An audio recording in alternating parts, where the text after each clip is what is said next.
আসসালামু আলাইকুম এভরিওয়ান। আজকে ভয়েসটা আমরা দুজন মিলে দেব, আমি আর আমার বোন। তো চলেন আমাদের বকবকগুলো আপনারা একটু শুনে আসেন। তো তার আগে বলে নিচ্ছি, দেখেন কত সুন্দরভাবে আমি আমার কাজিনের চুলটাকে স্ট্রেট করে দিছি, রিবন্ডিং যাকে বলে। তো এটা হচ্ছে 1 বছরের জন্য। মাত্র 1000 টাকা খরচ করে আমরা কত সুন্দরভাবে, 1000-এরও কম খরচ গেছে, কত সুন্দর করে পার্লারের মতো স্ট্রেট করেছি, আপনারা দেখে নিন তাহলে। আমরা আমাদের কাজিন কুত্তার চুলগুলোকে ভালোভাবে শ্যাম্পু দিয়ে ওয়াশ করিয়ে এনে একটু টেনে নিচ্ছি, কারণ কুত্তার লেজ তো তাই একটু টেনে নিতেছি।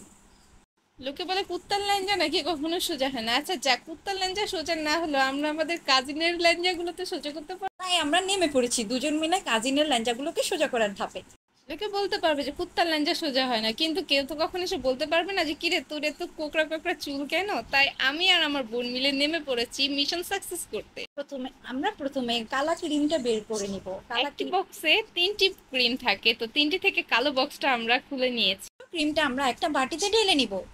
ক্রিমটা ঢালার পরপর কিন্তু অবশ্যই হাতে গ্লাভস পরে নেবেন, না হলে কিন্তু হাতে ক্রিম লাগলে হাতের চামড়াগুলো সব উঠে যেতে পারে, কারণ এর আগেও আমার চামড়া উঠে গেছে। এদিক দিয়ে আমার কাজিন বসে বসে ভাবতেছে আমাকে কি থেকে কি বানিয়ে দিল।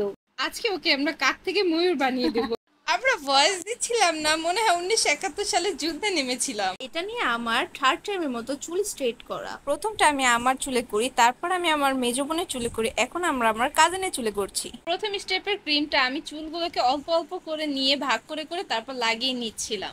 আপনারা চাইলে বাসার মধ্যে কম খরচে স্ট্রেট করে নিতে পারেন। ক্রিমটা লাগানোর পর চুলটাকে ভালো মতো টেনে টেনে চুলটাকে আঁচড়ে নেব, যাতে চুলটা সোজা হয়ে পড়ে থাকে। তারপর 30 মিনিট অপেক্ষা করব। অপেক্ষা করার পর চুলটাকে ওয়াশ করে চলে এসেছে, দেখেন ওয়াশ করার পর চুলের লুকটা। তারপরে আমরা আবারও ওর চুলগুলোকে ভালোভাবে টেনে নিব। টেনে নেওয়ার আগে বলে নিন এই লুকটা কেমন হয়েছে, কমেন্ট বক্সে জানাবেন। তারপর আমরা চলে গেছি দ্বিতীয় যে ক্রিম ছিল সেই ক্রিমটায়। তো একটা হচ্ছে আলাদা টাইপের আর বাকি দুটো সেম ছিল, তাই বাকি দুটো আমরা একসাথে বাটিতে নিয়ে ওর চুলের মধ্যে অ্যাপ্লাই করে দিয়েছি। তারপর আবার আমরা ফাইনাল টানটা টেনে দিচ্ছি। অবশ্যই কিন্তু ভালো মতো টানতে হবে, না হলে কিন্তু ফাইনাল রেজাল্ট আসবে। যত বেশি টানবেন তত ভালো রেজাল্ট পাবেন। এই তো আলহামদুলিল্লাহ আমাদের ফাইনাল লুক। তো কেমন হয়েছে অবশ্যই কিন্তু আপনারা কমেন্টে জানাবেন। আর হ্যাঁ, সেকেন্ড ক্রিমটা দিয়ে কিন্তু আমরা মাত্র 10 মিনিট রেখেছিলাম। ফাইনালি আমরা কাককে ময়ূর করতে সক্ষম হয়েছি।